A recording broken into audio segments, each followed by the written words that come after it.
How do you know what is real? In this video, I'm going to show you some strange pictures which are going to change the way you view yourself and your life. Hi, I'm Steve Dickinson. A little while ago, I came up with the concept of reality management. Being able to manage my reality, being able to manage my own neurophysiological states, my own emotional states, and affect the people around me. I turned this into a coaching process, and this approach seemed really effective. I used it to help create success in my life. I used it to help other people create profound changes in their lives. And then I discovered that I didn't need a process after all. I didn't need strategies or tactics. I just needed a simple understanding. An understanding that can be described with just 3 principles. The principles of mind, thought, and consciousness. In this 16-minute video, I'm going to give you one understanding that you'll be able to use immediately, and as a result, instantly have a better experience of life. The principle of thought. Now, how do we experience reality? The answer to this question will enable you to have a richer experience of life, whatever your circumstances. Now, we all know that the brain is not a computer, but it does have its inputs. We can see, hear, smell, taste, and feel. And when I'm talking about feeling, it's not just a sense of touch, but the feeling we get when adrenaline hits our system, that feeling of fear, or the feeling of the endorphins coursing through our veins, that feeling of happiness, or the feeling of love. But our senses are bombarded with a lot of information each moment. At an unconscious level, we filter that sensory information that we receive. And there are 3 filters. Filter number 1 is deletion. We delete sensory information that does not seem relevant to our survival, our business, our relationships, or whatever it is that we're focusing on at the time. For instance, this sentence, a bird in the bush. That's what a lot of people read the first time. But it actually says a bird in the bush. But we automatically, or many of us automatically delete that additional word because it doesn't make sense. With this picture, many people will see the silhouette of a caricature playing a saxophone. Other people see a face. But it's very difficult to see them both at the same time. You tend to have to delete one in order to see the other. Now, with this picture, a lot of people will see an old couple staring at each other. Others will see a chalice in the middle. Others will see a man playing a guitar to a guy with something weird on his head. It's very difficult to see all those images at once. Some of them we've got to delete, including that woman leaning in the door in the background pretending to be an ear. Now, with this optical illusion, you can see the word optical and you can see the word illusion, but it's very difficult to see both words at the same time. Now, here's a picture of a frog, or is it a picture of a horse? Again, difficulty in seeing both images. So filter number 2 is generalization. And this is where we generalize a few examples into rules for life. Now, I think this is quite important to understand because these are the algorithms that our brain actually runs on. So only a few seconds on this. Cause and effect. A causes B. Complex equivalent. A is the same as B. Put together, this is how we form our beliefs. A causes B, which means C. So let's have a look at that pictorially. There's a cause, something happens. We see the effect, we get to see the evidence, or hear the evidence, or taste the evidence, or smell the evidence. And we'll create some kind of meaning. For instance, her shouting makes me feel bad, so she hates me. Writing to Santa gets me presents, so Santa exists.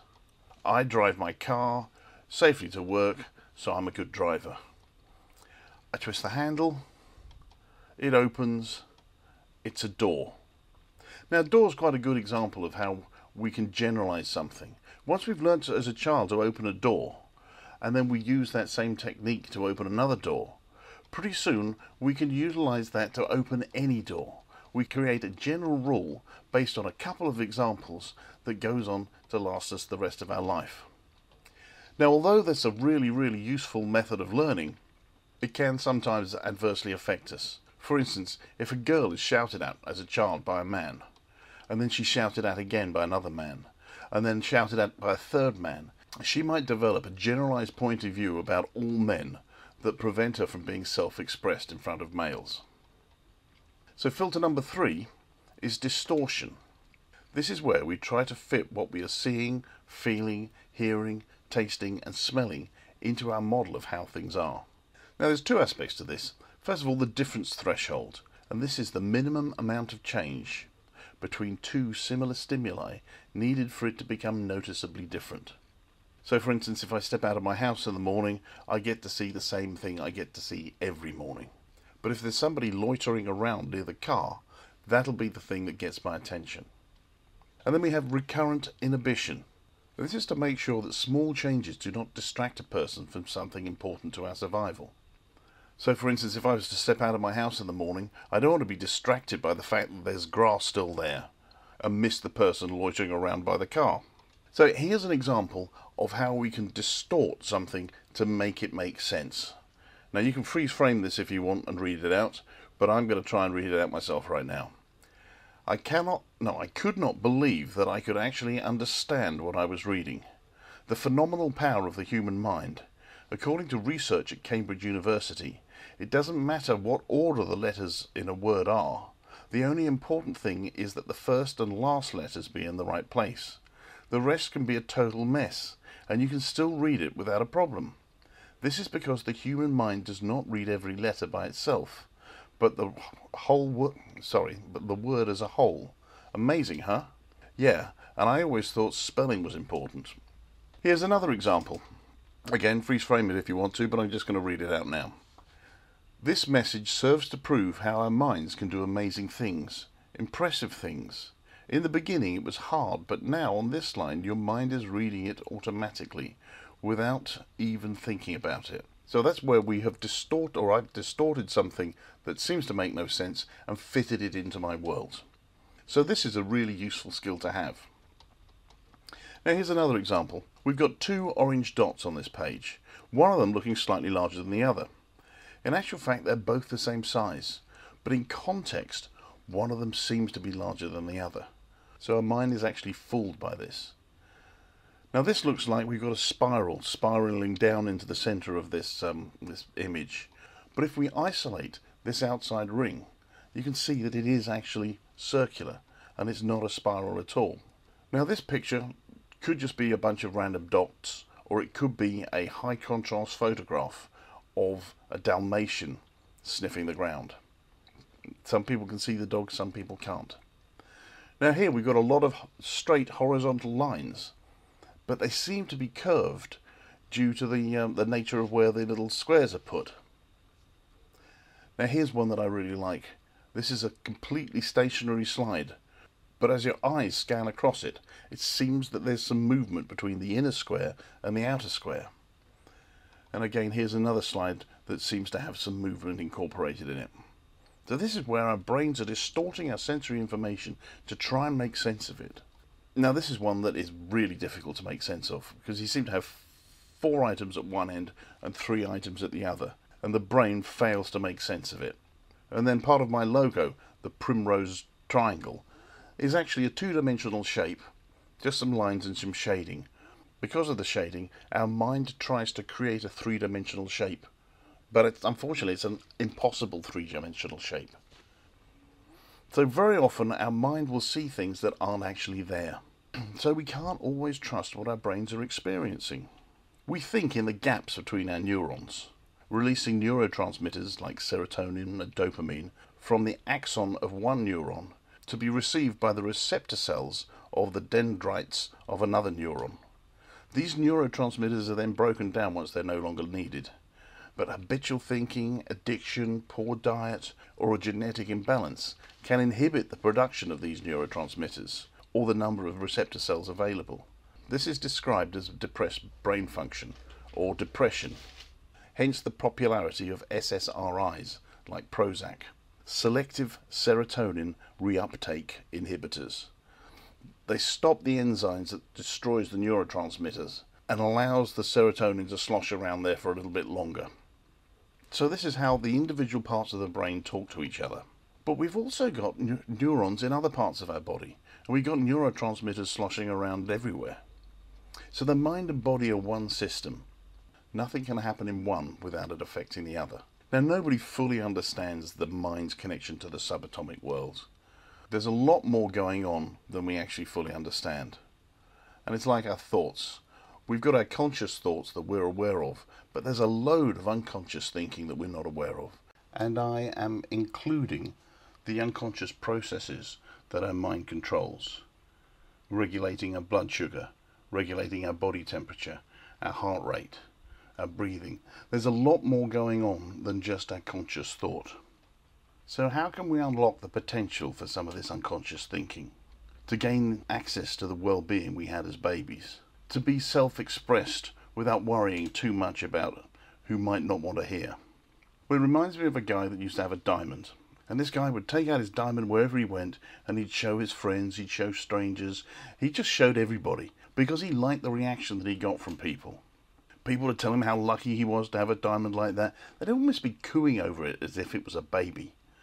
But then after a while, maybe he had a boiled sweet in his pocket, something like that, but it began to get a little bit sticky, and it picked up some dirt. And he wasn't getting the same reaction that he used to. So he had an idea. He got some red nail varnish and painted it to look like a ruby.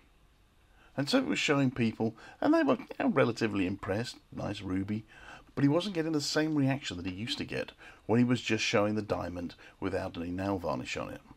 So he decided to put on even more varnish, because that made it bigger.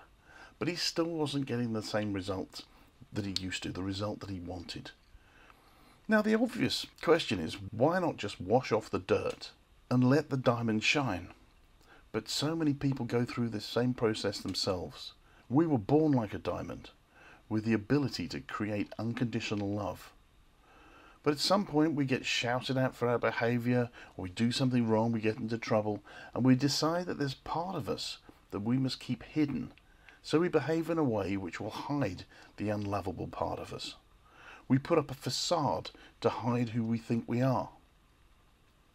Now, a lot of leadership training is about applying the varnish better, or using different shades of varnish. And a lot of therapy and counselling is about understanding the dirt and becoming one with the dirt. It can actually get to a point where, on occasions, a person doesn't actually know who they are, and they just don't know how to behave. We can spend a lot of time with insecure thinking that diminishes our natural well-being. Like holding a beach ball underwater, suppressing your innate confidence, creativity and well-being takes some energy. But if you recognize that your feelings of insecurity are coming from insecure thoughts, then they tend to dissipate. Just like a beach ball bouncing up to the surface when you let it go. So will your own well-being, and your innate confidence, creativity and wisdom will be available. Trying to think your way out of a difficult situation just creates more thought. The more thoughts you have, the more jumbled and distorted things seem. So what's the answer? Do nothing. That's the answer. Let your unconscious thinking give you the answer by creating some clarity. And that's when the perfectly formed thought will come to you. You don't have to take my word for it. You've probably noticed this when you're doing the washing up, or the gardening, or driving, or in the shower, or maybe in the bath. That's when you get that eureka moment. That light bulb moment that enables you to see where you want to go. That aha moment that gives you a little bit of clarity so you know exactly what you want. And it will usually give you the first creative steps. So happiness, contentment and excitement are all naturally available to us. The only thing that can suppress them is our own thinking. They might seem appropriate thoughts for the circumstance, but they might just be getting in the way. You're always just one insight away from a completely different experience of life. Because the invisible yet prevailing variable of thought causes a person to manifest anxiety and stress on occasions when it's not at all helpful. Understanding that thought is suppressing your innate confidence gives a profound shift in your understanding of your own and other people's experience. You're not who you think you are. That changes moment by moment in line with the content and the quality of your thoughts. You are your ability to create thought. Who you are lays underneath the noise of your thoughts. Who you are takes the formless energy of your mind and focuses it into thought. And you immediately become consciously aware of your creation, as if it's real. Mind is the energy and intelligence behind life. We all know that there's something more to life that we don't fully understand. There's an energy behind life, like a projector behind your experience of going to the cinema. Consciousness is our ability to be aware of our sensory information, like a cinema screen that could be small one moment or huge the next. Thought is the content of our life, the creative force behind the infinite variety of life, like the film in a projector. And when I use the word thought, I'm referring to conscious and unconscious thought, as well as the unconscious processes that your mind is running, like adjusting your heart rate, adrenaline levels, and your cognitive function. Sometimes in a dangerous situation, you don't need to think, you just need to react.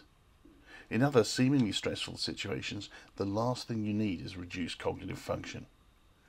Your unconscious thought controls the balance of your body chemistry, and therefore your ability to be self-expressed and creative. This is one of the most powerful understandings that you can have. Why? Because you now know where your feelings come from. Your feelings don't come from the outside in. They come from your own unconscious thoughts, from inside you, from the inside out. And you can have a great experience or a bad experience, depending on your unconscious thinking. Recognize that it is thought, and the bad feelings dissolve, allowing your natural well-being to emerge. So the only thing you need do to have the best experience available to you is to hold this understanding in mind all the time, especially when you have a bad feeling. If there's a physical threat to your safety, fear will be a good reaction. But if there is no threat, and you're just feeling anxious, then your body is sending you a message. Your body is telling you that your thinking is getting in the way of your happiness. For instance, you might think that you're absolutely right about something, but that usually means that somebody else is wrong. If you were in a calmer mood, would being right be so important? I'm sure you can think of examples when someone said something in the heat of the moment that they regret having said once they calm down.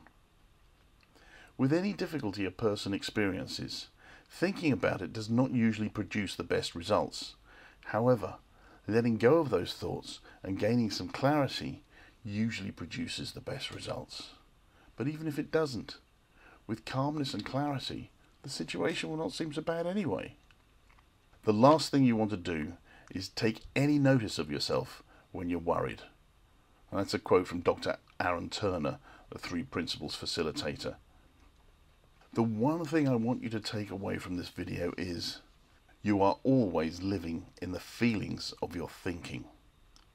This may seem too simple, but it's a powerful understanding that will serve you well.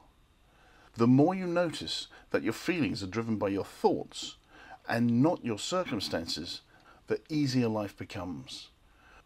Because happiness is only one thought away. If you'd like to find out more about the power of this understanding, please contact me. My email address is info@stevedickinson.co.uk. Thanks very much for watching.